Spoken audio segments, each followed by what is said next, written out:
Welcome to the Damascus Road podcast. On the road to Damascus, Paul had a radical encounter with Jesus and his life was changed forever. That is what we hope and pray for here. Now, on to this week's episode. And it's really nice to have a captive audience. I really appreciate all of you listening to me while I am preaching, because I'm going to be honest, I really need that right now. I'm going through a bit of a listening deficit in my life right now, so it's good experience, knowing that what I'm saying is actually being heard, instead of just feel like I'm shouting into the void. Now let me explain. The reason I'm feeling like this is because of one 3-foot-tall, blue-eyed little boy who makes my heart melt when he calls me daddy. It's Joe. Yeah, look at him. How could he ever make me mad? But Joe is the problem. More accurately, though, the problem is that Joe's not listening to me. Now, he'll listen to Megan, like most of the time, but when it comes to me, he'll mostly just kind of ignore me, and he doesn't really do what I ask or tell him to do. For example, every Tuesday, he comes with me to campus for water table, and I show him the big expanse of grass where he can run around, jump, and explore. And, as long as he stays in that area, very generous area, he's good. I don't have to chase him down. He can play. He can do whatever he wants. But instead of staying within that nice, boundary, he just immediately bolts for, one of the campus buildings. Or he runs up to the fountain up by the campus store, and he just gleefully runs away, ignoring all my requests to be like, Joe, stop. Stop, Joe. Or on Wednesdays and Fridays, those are the days he goes to preschool. And thankfully, he loves it. He loves school. But lately, pickup is just a nightmare because he doesn't want to leave. So I check him out, and then he just darts to the playground. And he'll start playing with whatever ball he can find in the large sandbox, or he'll start climbing up and down the play gym. He doesn't need anybody else there. He will just play by himself for as long as I would let him. And I try to tempt him home with promises of dinosaur chicken nuggets. I would have thought that would work, but it doesn't. Instead, he is unmoved. Eventually, I'll be like, okay, Joe, you have 5 more minutes to play. I'm going to set a timer. And even after those 5 minutes are up, I cave. I give him cave to a few of his requests for just one more, which for Joe, one more would go on forever if he had his way. But eventually, I claim my authority as his father, and I tell him, Joe, it is time to go home, and he completely ignores me. So I have to pick him up, and I have to carry him out from his preschool. And let me tell you, 30 pounds of screaming, thrashing toddler that doesn't want to be carried is really, really hard to keep a hold of. But I manage somehow. I get him to the car, and we drive home eventually. Every day, whether it's asking him to help me pick up his toys or come with me and get ready for bed, don't throw your ball at the TV, or stop swinging your toy broom like a bat. Whatever it is, he doesn't listen. He never listens, it feels like. Maybe not never, but it feels that way. Please, parents of older children, please tell me it gets better. Oh, good. Olivia's mom is nodding. Good job, Olivia. That's an endorsement. Now, I've been reflecting on this problem, and I've been wondering, when can I reasonably expect Joe to listen to me? Because maybe that's the problem. He's just 2 years old. So I ask myself, does he understand the instructions? Because obviously, he can't really, listen to the instructions if he can't understand the instructions. Now, unfortunately, I know that, at least some of the time, the answer is yes. Joe does understand the directions. Because in the past, Joe has listened to me. I've asked him, hey, Joe, where's your other shoe? And then he's run off because he knows exactly where that shoe is. It's under his chair in his room, and he'll go grab it and bring it to me.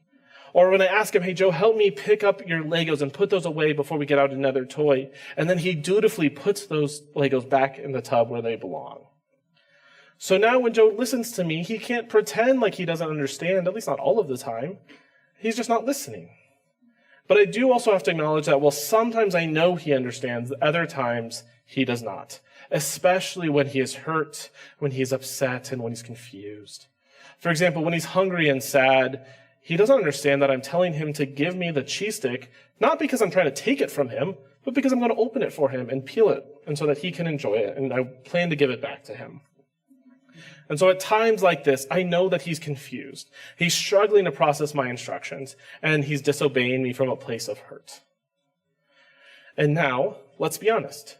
In our own journeys of faith, we don't always listen to God. I mean, I know I don't listen. Maybe you do. But more likely, I think, you and I are simply in the same boat, often disobedient, prideful, belligerent, or simply too busy and focused on what we're doing to notice God's instruction.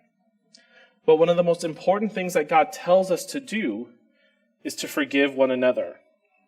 But how often do we not listen to God in that particular instruction?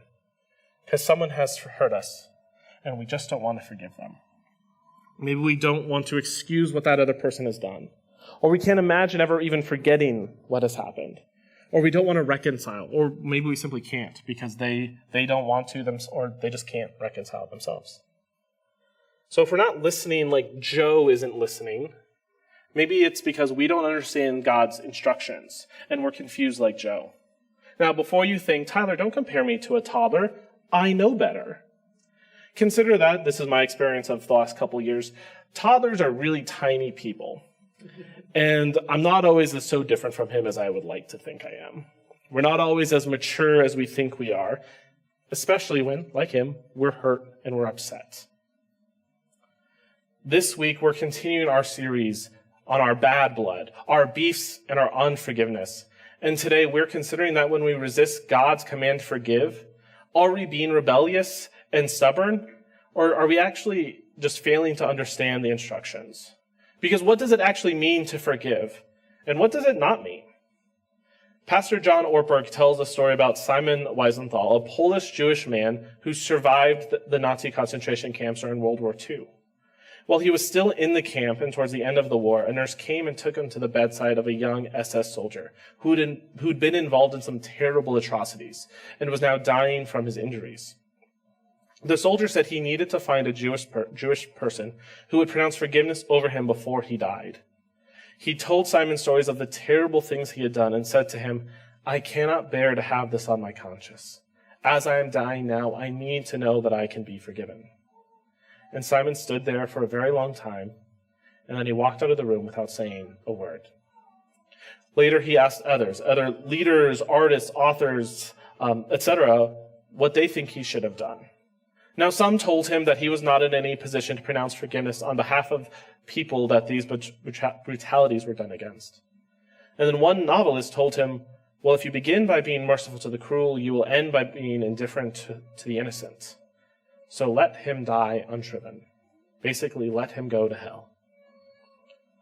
So what should he have done? Can we say that Simon was wrong? Certainly, I think we can understand. And so I share this story because we can understand his reluctance. We understand the responses of everyone else as well.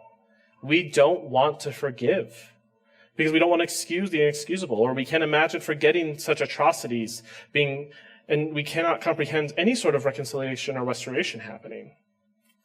But God commands us to forgive without caveats. How do we forgive the seemingly unforgivable? What does it mean to forgive, even in cases like this? We cannot imagine it. But Megan Miller taught us last week about what happens to us when we don't forgive. We fall into what she called the descent of unforgiveness. 1, there's a transgression. There's a hurt. 2, perception. I tell a story about that hurt. 3 is sensation. I feel betrayed, angry, afraid, offended, unloved, etc. We feel the feelings. 4, rumination. We just keep rehearsing the hurt. We rehearse the story. 5, distillation. I grow bitter. The descent of unforgiveness is a terrible path that unforgiveness takes us down. It starts with a hurt, but then we tell a story about that hurt. He doesn't respect me. She thinks she could do a better job than me. That's why they were spreading lies about me. Then this story we told about the hurt creates feelings of anger, of fear, sadness, or more. And then if we stay in that story, we just ruminate on it. We repeat it, and we experience those feelings again and again and again until they distill into a negative feeling blend of unforgiveness, feelings of resentment, bitterness, hatred, hostility, fear, and stress. The initial hurt and the actual reality of that hurt gets so wrapped up in all of these emotions that are growing stronger and stronger that it becomes really difficult to examine them or to approach them with any sort of reason or logic.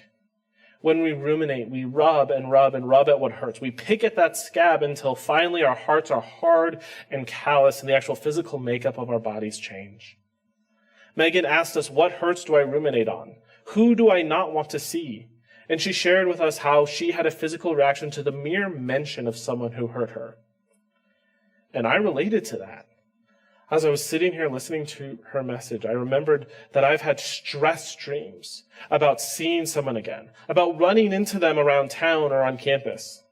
Now, while Megan feels nauseous and sick when she hears their name, my ears perk up because I'm hoping that maybe I'll hear about how they're having difficulties. They're facing challenges now, finally, for the consequences of their poor choices. I'm hoping for their ill.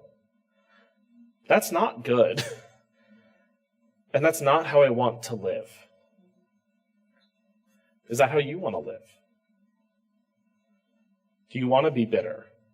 Nauseous at the thought of another person? Feeling that hurt over and over and over again, not only emotionally, but even physically. How then can we change? How can we move from being unforgiving to forgiving people and be freed from this descent?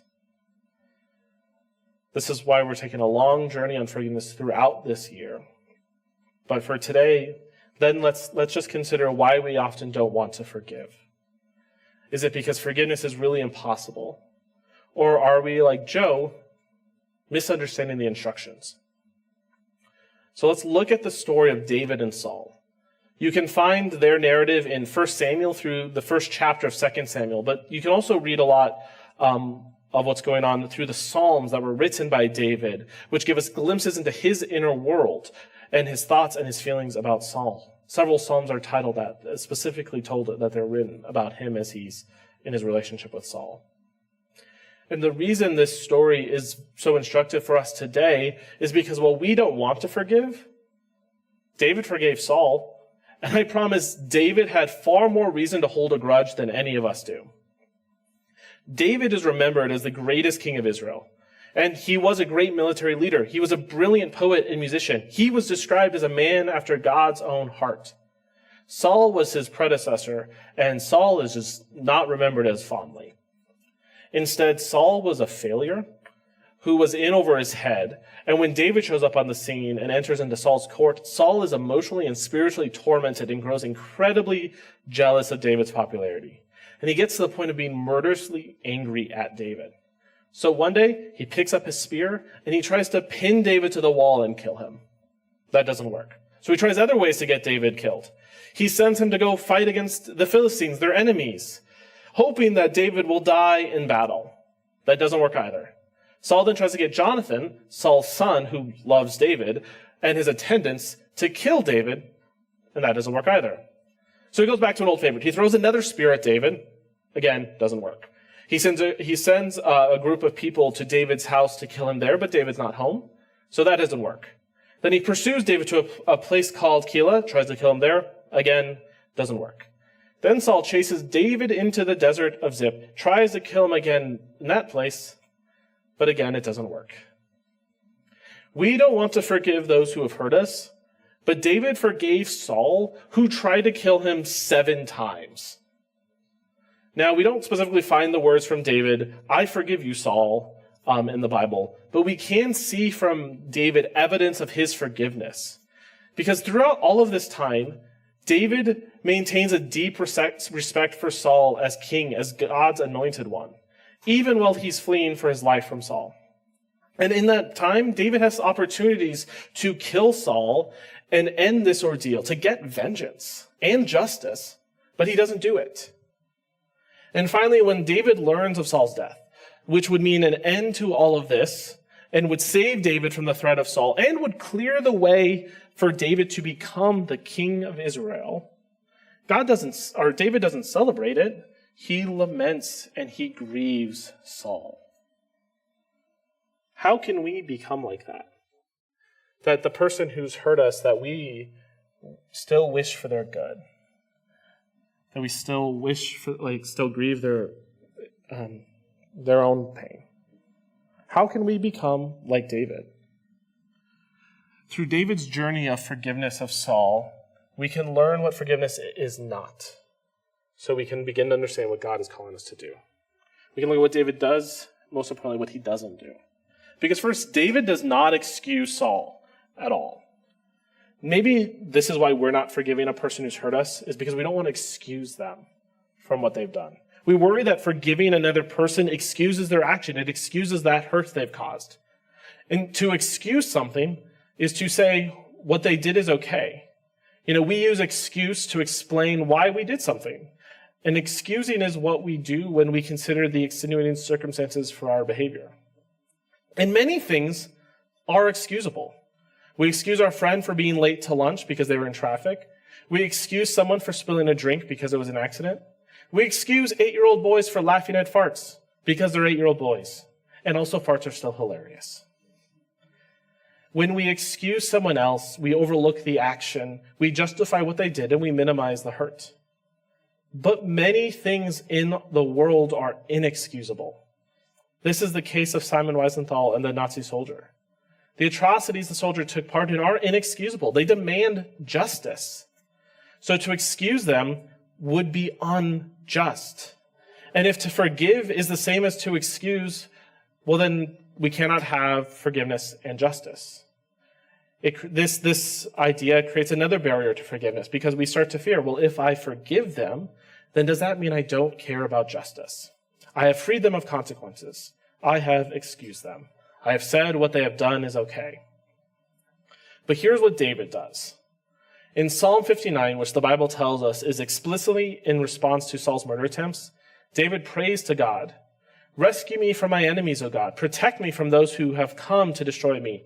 Rescue me from these criminals. Save me from these murderers. They have set an ambush for me. Fierce enemies are out there waiting, Lord, though I have not sinned or offended them.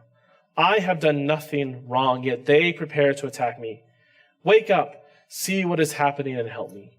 O Lord God of heaven's armies, the God of Israel, wake up and punish those hostile nations. Show no mercy to those wicked traitors." Again, David's talking about Saul. And David calls out Saul's actions as criminal, as wicked, as traitorous. At no point is David excusing Saul's actions or pretending that they're anything but evil. However, David also places his own rescue and justice in God's hands, not his own.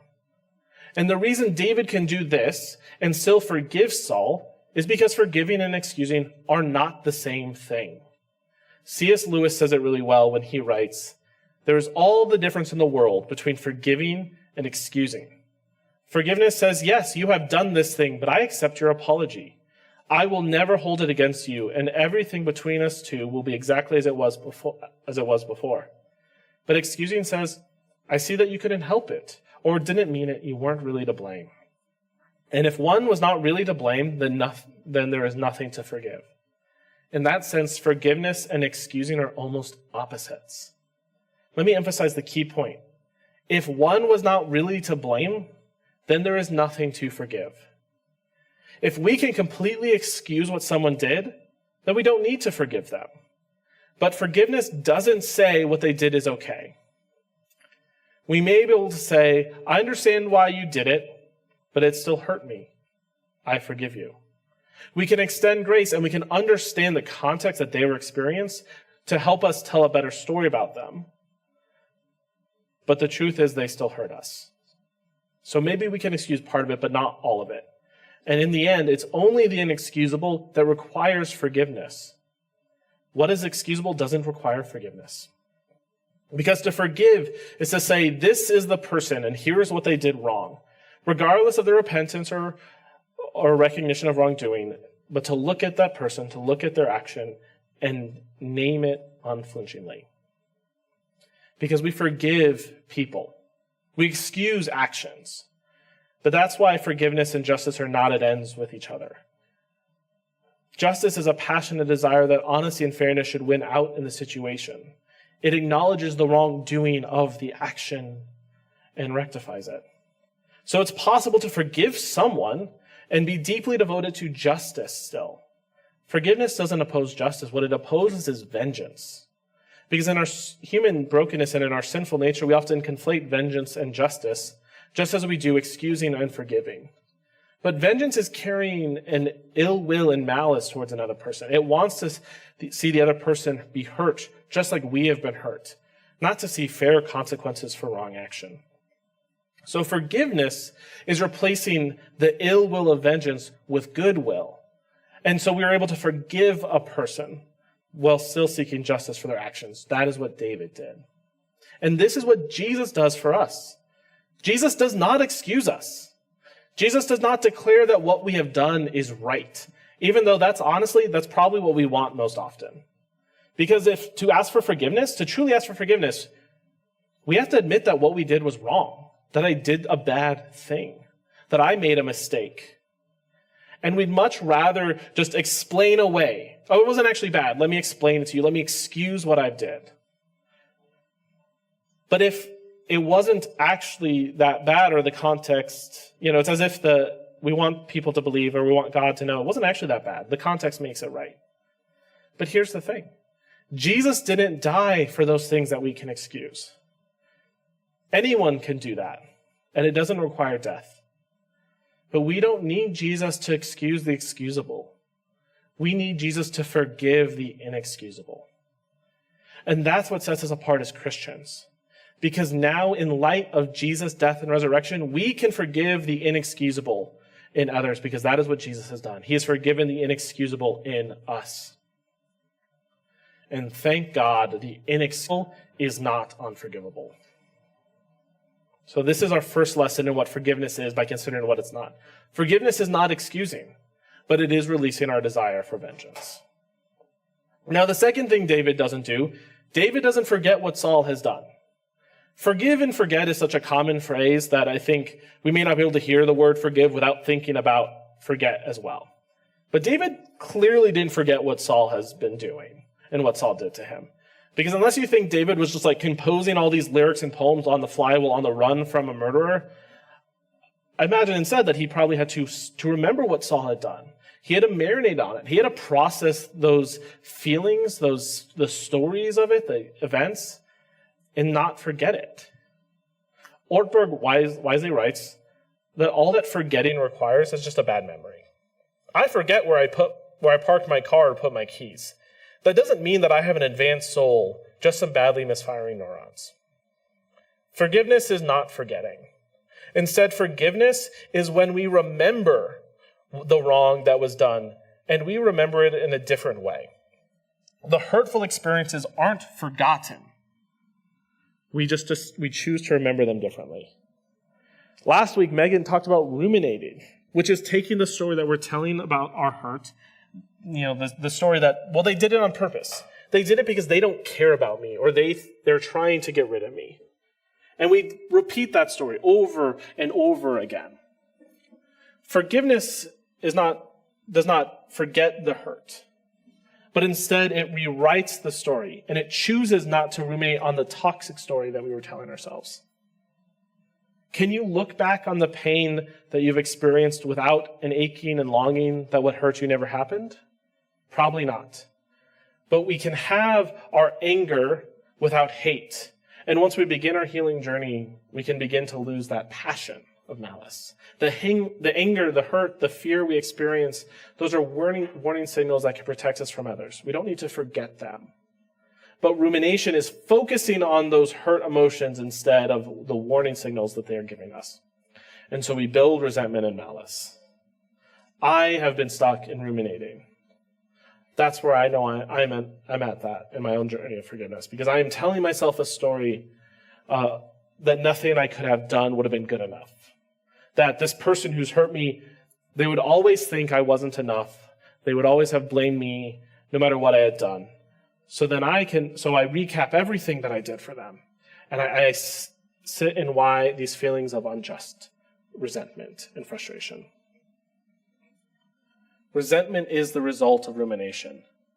But that rumination is an act of will because I am nursing a grudge. I am choosing to indulge in negative feelings and thoughts towards them, and of my own superiority, of how awful they were, and how good I am, and what I would have said to them instead.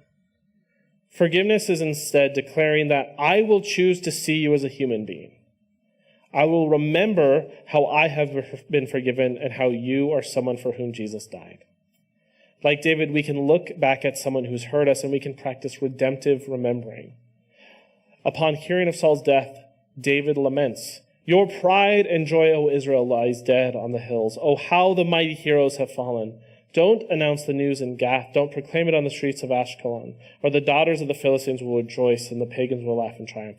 O mountains of Gilboa, let there be no dew or rain upon you, no fruitful fields producing offerings again. For there the shield of the mighty heroes was defiled. The shield of Saul will no longer be anointed with oil." It is a lament. It is a grief.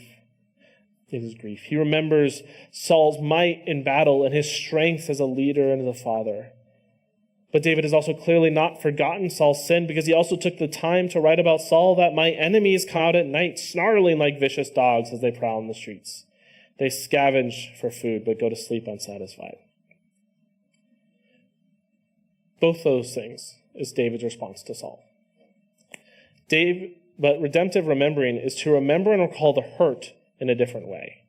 It is not an opportunity to rehearse the hurt and our victimhood, but to remember that the other person bears the image of God and that Jesus died for them too. So we can forgive without forgetting. And this is how God's forgiveness of us works as well. While we read that God will remember our sin no more, this strange claim does not mean that God somehow forgets anything and does not know all things, but instead it means that our past sins have become irrelevant to God's dealings with us. Forgiving is what's required precisely because we can't forget. With us, God tells a new story, one that is centered on the cross and empty tomb of Christ, where death is defeated and sins are forgiven. God does not forget, but God does not ruminate on our sin. Likewise for us, forgiveness is not forgetting, but it is choosing not to ruminate on the hurt and the stories we tell. Now, returning to David and Saul, the final point is that David doesn't ever reconcile with Saul. David and Saul never repair their relationship, and David is still on the run from Saul when Saul dies. But forgiveness is still possible, because forgiveness and reconciliation are not the same thing. Forgiveness happens inside me. It's something I give it to someone else. Forgiveness can happen without a conversation, and it may not give us an opportunity to ever confront them. Forgiveness cannot wait for an acknowledgement or an apology, nor can it wait for them to come to us and take the first step. Reconciliation happens between two people, and it has to be earned. Now, we should hope for reconciliation. Reconciliation is a clear desire for God in all of our relationships, and it is the trajectory of the kingdom of heaven, as God wills for all things to be reconciled to one another and to God. However, reconciliation is not always possible or wise in this lifetime, since it requires participation from all parties. Reconciliation is needed when trust has been violated, but they may not want it and we cannot force it. Or they may not be safe, and seeking reconciliation would only put us in harm's way. Or they may not even be alive anymore, but we still need to forgive them. So the key question is there unforgiveness inside me? Because we must start with our own unforgiveness and choose to pursue forgiveness, even if reconciliation is never possible. Because until I've forgiven, I can't reconcile. Our relationships cannot be restored without forgiveness. And this is why we need God's forgiveness too. Without Jesus' forgiveness, we are forever in a sin debt to God. But because we are forgiven, we can move back towards our Heavenly Father. Furthermore, we can start to forgive others, and we can take one step together. Because forgiveness is not reconciling, but reconciliation, when possible, can only come after forgiveness has happened. So have you not forgiven someone because you misunderstood what forgiveness is? Have you ever thought, I cannot forgive because I don't want to excuse, or I don't want to forget, or I don't want to reconcile? I hope better understanding what forgiveness is not will help you start to work on your forgiveness of others. And we'll continue to work through that through the coming weeks and into the spring. But in the meantime, start here by considering which of these forgiveness follies is keeping you from forgiving. Are you not forgiving because you didn't want to excuse, forget, or reconcile? Identify the one that is holding you back, and then start to consider what changes when you lose that assumption. Think about someone who you still need to forgive. What does it look like to forgive your person without excusing what they did? An act may be inexcusable, but that person is still forgivable. We can separate the two in order to forgive. Now, what does it mean to forgive them while remembering that hurt redemptively? Start to remember them differently. What are good qualities about that person who hurt me? How has that person been hurt themselves? And finally, you may ask yourself, what is a movement towards forgiveness that you could take without reconciling? For right now, set aside the task of reconciliation and focus on forgiveness. That is a much simpler task, right? So let's recap. There are some things that we commonly think forgiveness is, but it really isn't. Forgiveness is not excusing, but it is releasing our desire for vengeance. Forgiveness is not forgetting, but it is choosing not to ruminate on the hurt. And forgiveness is not reconciliation, or not reconciling, but reconciliation, when possible, can only come after forgiveness has happened. Forgiveness is not these things, but it matters that we understand that, because when we misunderstand what forgiveness is, we're more likely to resist it, like Joe when he's resisting my instructions. But when we resist forgiveness, the consequences are higher, because then we become unforgiving people. And that is not something we should want to be. Saul was unforgiving. Saul had a story he believed. He told himself that David was a threat to his power, that David was coming for his crown. And in this story, everything that David did, all those enemies that he defeated for Saul, all those victories he won in battle for Saul, all of his service to Saul, his love for Saul and for Saul's family, all of that was simply proof of David's plotting ways when viewed through this toxic story of Saul's. To Saul, all of this was just proof that David was worming his way into Saul's family, winning over the loyalty of his son Jonathan, and gaining popularity with the people in order to take the kingdom from Saul. The hurt Saul felt from things like the people celebrating David over him became a deep and festering wound that, as he told this story over and over again, until Saul was overcome with paranoia and fear, left clinging to his throne and willing to murder his most loyal servant. Let's not be like Saul. Let's seek to understand what forgiveness is and move towards being forgiving people. I'm on this journey. I have wounds, and I have been struggling to forgive the people that caused them. I cannot excuse what they did, the decisions they made, the chaos they left in their wake. I cannot forget the shock that I first felt. I cannot forget the confusion of trying to understand how they could treat their friends like that, or the betrayal that I felt after years of friendship myself. And I don't foresee reconciliation on the horizon anytime soon. I cannot excuse, I cannot forget, and I cannot reconcile today. But I can forgive. And I pray that one day soon I can forgive like David forgave Saul, and like Jesus forgives us. Please pray with me. Dear God, thank you that we can be here. And I pray that you can begin to work in our hearts. Take whatever stories we're telling and help us to retell those stories with you. Help us to release our hurt and move towards forgiveness. Let us name what's been done, the hurt, the things that are inexcusable. Let us name those so that we can look at those things but still forgive the person behind them. Let us not forget, but let us instead tell a new story and remember redemptively that the people who've hurt us are made in the image of God just like we are. And so that we can forgive them as we have been forgiven by you. And let us begin the work of forgiveness today. It's a gift that must be given, so that even if reconciliation is possible, Lord, we can start that process with the step of forgiveness. So let us learn from the story of David. Let us learn to be forgiving people. And free us, Lord, from that descent of unforgiveness. In your holy name I pray, Father, Son, and Spirit. Amen. Thank you for joining the Damascus Road podcast. Our mission is to follow Jesus together by being with God, loving everyone, transforming people, developing leaders, growing new ministries, and changing the world. You can find out more about us online at DamascusRoadTucson.com.